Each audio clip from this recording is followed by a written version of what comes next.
dito sa Monte Vista, Davao de Oro. Bukas on December 14, 2024, grand opening. Lahat ay iniimbita na makapasok dahil alam niyo ba na libre at walang entrance fee. Sa pagpasok niyo pa lang, makikita na ninyo ang mga napakagandang mga ilaw.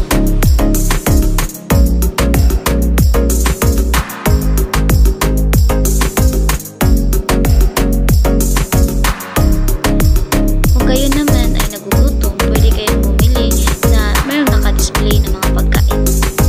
At kung kayo naman ay may dalang mga anak, pwede din ninyong paglaruin sa mahalagang 100 pesos. Talaga naman mag-e-enjoy sila.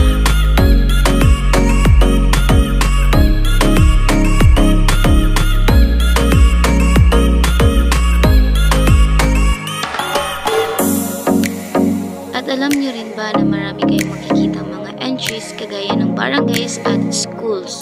Ito ay nagpapakita ng mga magagandang paggawa. At pwede din ninyong isama ang inyong mga kaibigan dito para mag-enjoy at tumitingin sa mga paligid na sobrang ganda.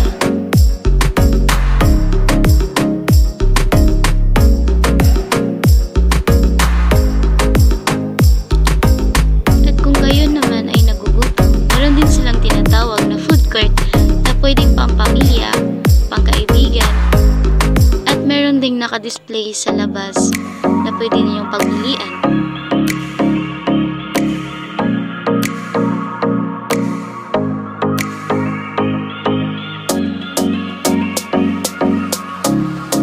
At marami din kayong makikita nasa gilid na pwede ninyong pang-aurahan, kagaya ng mga sapatos, sandals na pwede ninyong pagpilian.